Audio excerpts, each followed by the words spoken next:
question. This is Good Joe. Yeah.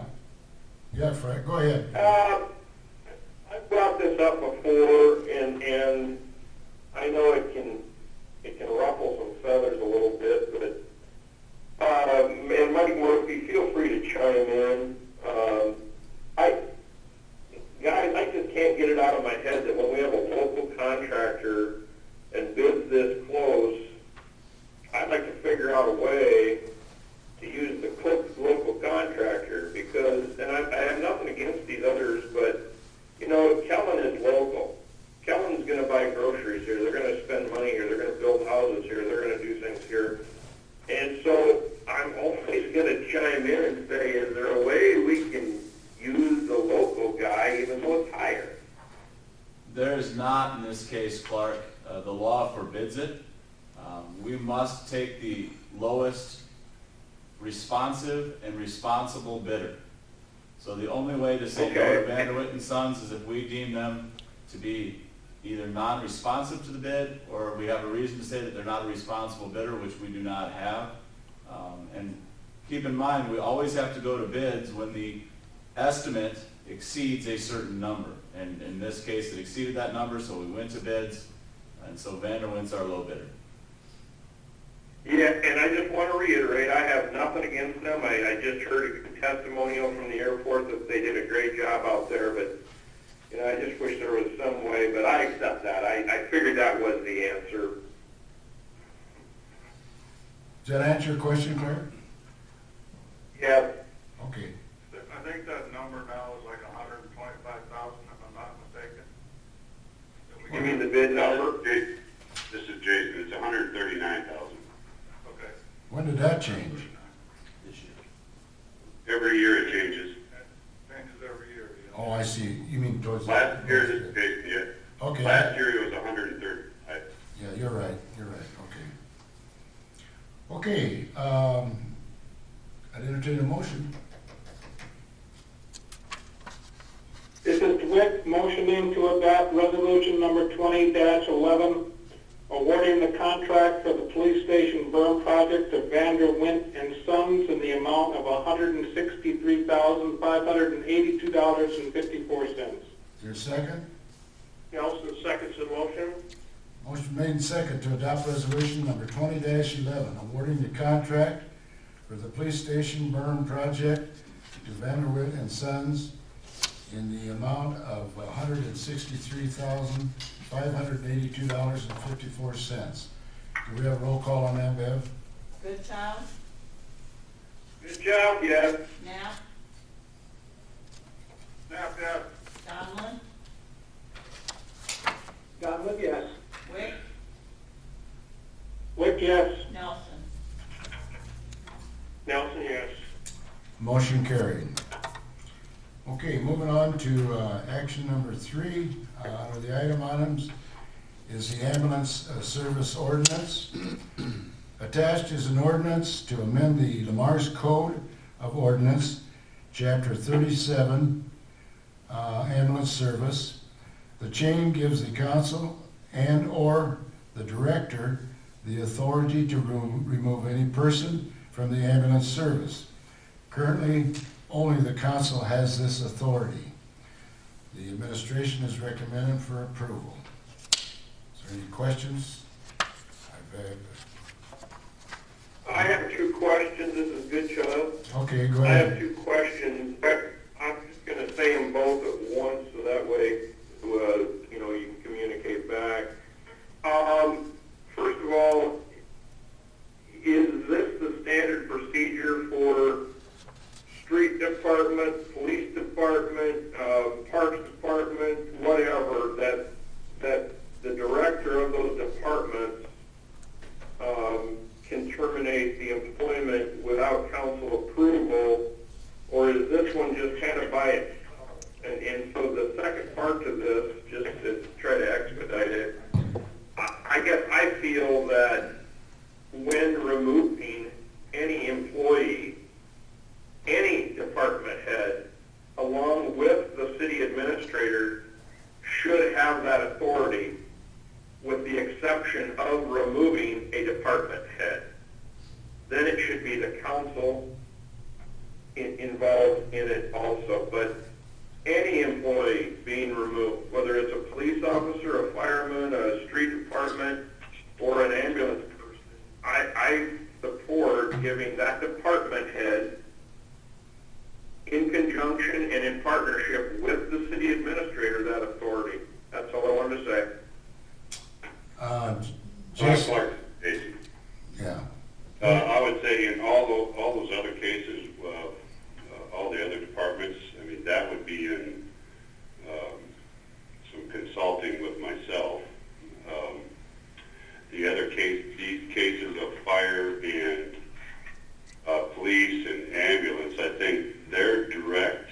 I mean, the council has more control over those three departments in particular than you do over the rest of them, as far as street and wastewater and water.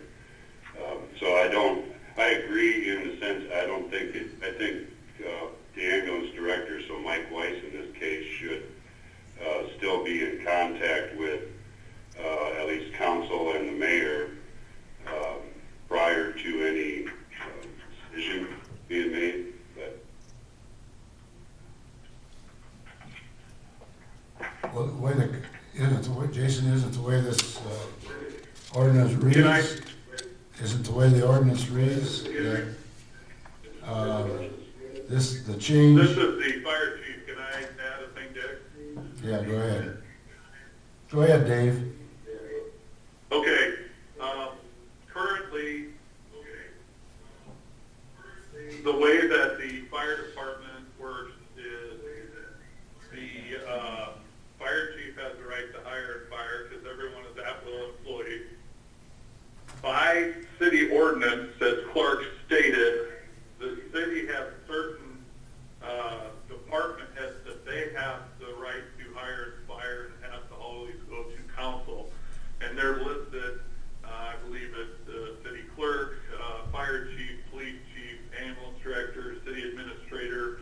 Those people are all council approved and council takes care of hiring and firing.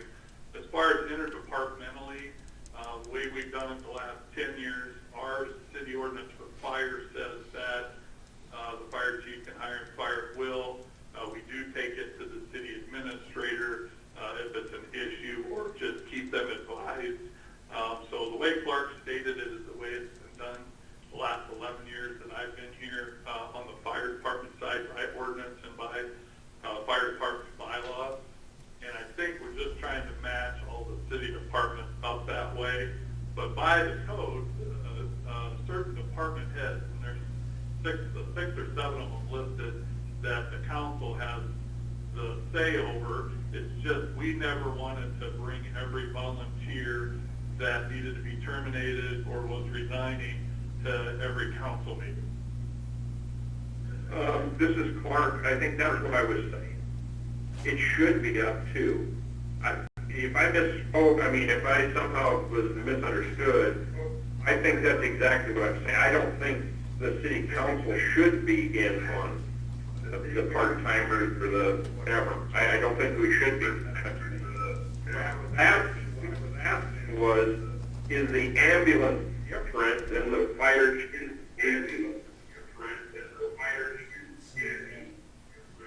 Of course, somebody's got a back feed on their phone. Well, Clark, just to make sure that we're all on the same page here, the way that this particular ordinance reads, and I will do it again, attached is the ordinance to amend the Code of Ordinance, Chapter 37, Ambulance Service. The change gives the council and/or the director the authority to remove any person from the ambulance service. Currently now, only the council can do that. So what Dave is saying and what you're saying, we're all talking about the same thing on this ordinance, right?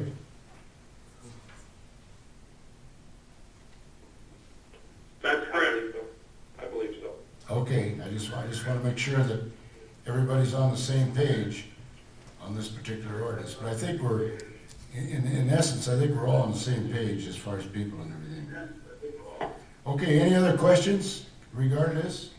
Okay, any other questions? Hearing none, the administration recommends the approval, so I would entertain a motion. Nelson moves motion to approve the first reading of ordinance number, if I can read this clearly, number 958, What? 9-5. amending chapter 37 ambulance service. Wick, second. Where did you get the 95? That's right, ordinance, not a resolution. Oh, okay. Been motion second to approve the first reading of the ordinance of number 20-12, number 958. 95-8, excuse me. 95-8. Amending chapter 37 ambulance service. Can we have a roll call on that? Knapp, Yep. Goodchild, Yes, good child. Donlin, Donovan, yes. Nelson, Nelson, yes. Wick, Wick, yes. Motion carried. We have to have a roll call on that, don't we? Yeah, okay, can we get a roll call? Oh, we did, yeah, okay, all right. Okay, do you motion to go to the second one, or anybody want to go to the second one, or do you want to just leave it at that? Make a motion for the second one, if somebody does, second and third readings? This is good child. I would interject that next meeting I would support going through them both, but I think something like this, let's give the public 2 weeks to comment on it. Okay, I would agree, this is Wick. okay, Nelson agrees. all righty. We will waive the, not waive it, but hold it off for the second and third readings till the next council meeting, which is 2 weeks away. Okay, moving on to discussion. Mike, Donald, do you have anything on the discussion area? No, Mr. Mayor, I do not. Clark, Goodchild, do you have anything on the discussion area? Yeah, Dick, I don't want to steal your thunder for a minute, Mr. Mayor, but I'd like to remind everybody of the 4 Ps in Lamar's, Iowa. Please pick up puppies' poop. There's a lot of people walking. And I'll tell you what, there's a lot of, and we walk our dogs, but people just, I'd encourage, maybe the Sentinel or Clem to just restate, when you're walking your dog, be responsible, respect your neighbors, and pick up your dog's duty. And, enjoy the day, but I just ask people to do that. I'm seeing evidence that that's not happening all the time, so. Clark, can answer your question. I think you're real right on that. Matter of fact, I think we've got an ordinance on it, but I don't think the 4 Ps are in it. Yeah, the problem with the ordinance is, like all ordinances, unless one of the police officers happens to be driving by and, witnesses it, it's a pretty hard one to, Yeah. but it's a common courtesy. I mean, we're in a, it is what it is. I just ask Yeah. that people be courteous to the neighbors. Well, good point, Clark. Rex, do you have anything? I have nothing, Dick, thank you. Ken Nelson Nothing today, thank you. and Steve Wick. Nothing for me, Mayor, thank you. All righty. Okay, I guess I got one thing on the discussion side, and that is, I've been talking very, very hard on our census program, and it's very, very important to this city, not only this year, but 10 years down the road, and to make sure that everybody gets their census in. So I've asked Greg Schmidt to kind of give us a breakdown of where we're at here in Lamar's and what the county's doing. So Greg, would you share that with us? Sure, thanks, Can Mayor. everybody hear Greg? Thanks, Mayor and Council. This is Greg Smith. Can everybody hear me okay? Yes. Okay. Okay, again, thanks, Mayor. Let me first say, Mayor Dick has been very, very, very active with the promotion of the census. We get, just in the last 3 weeks to a month or thereabouts, we get a teleconference call that Mayor Dick has been attending that conference call every Tuesday. I believe it's Tuesday anyway. And it's just an update from the Chicago Bureau Census of what the activity is taking place. And we've been getting correspondence via email, both Dick and myself. Last week we got just an update of what the nation is doing and then what the local counties and states and cities are doing. So I'm just going to give just a brief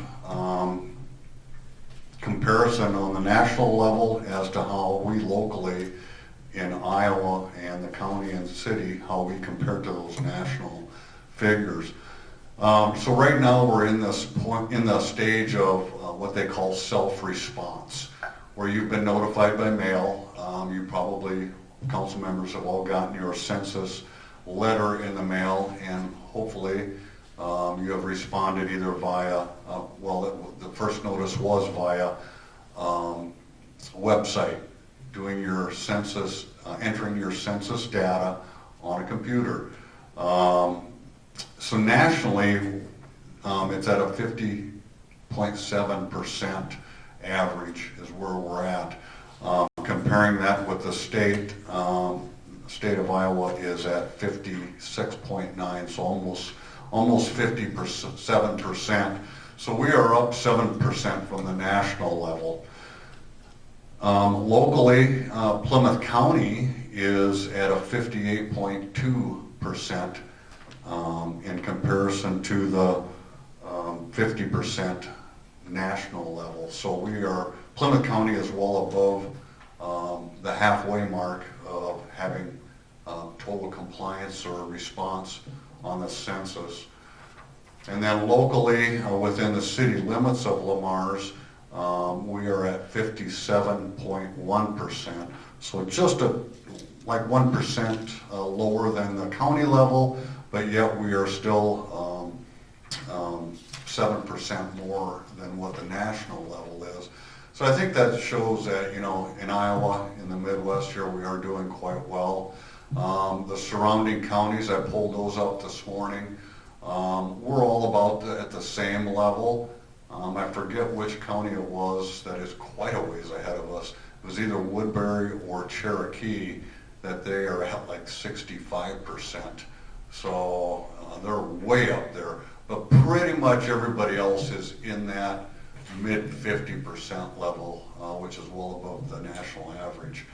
The next stage for those that have not responded via computer or website, they will be getting a mailing in the mail very soon if they haven't already, which is a hand paper written form that they will be asked to fill out and then mail back to the census. The Census Bureau keeps track of all the addresses that do respond back, and if there is still no response from a specific address, then they do send out a census taker physically to that address, and they knock on doors. So, right now, they aren't to that stage yet, and likely won't get to that stage till the early part of the summer. July or August, thereabout, before they start knocking on doors.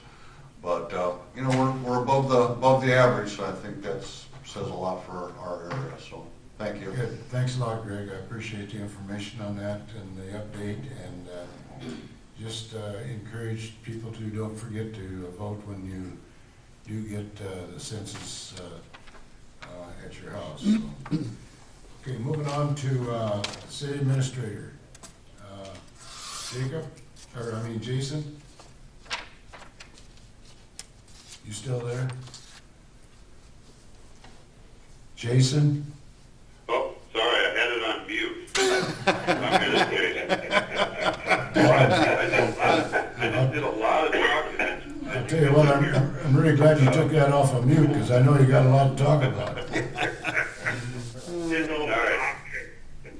Yeah. First thing I will inform you about is we just did the Floyd Valley Healthcare, and that was part of the CARES Act. But another portion of the CARES Act that is,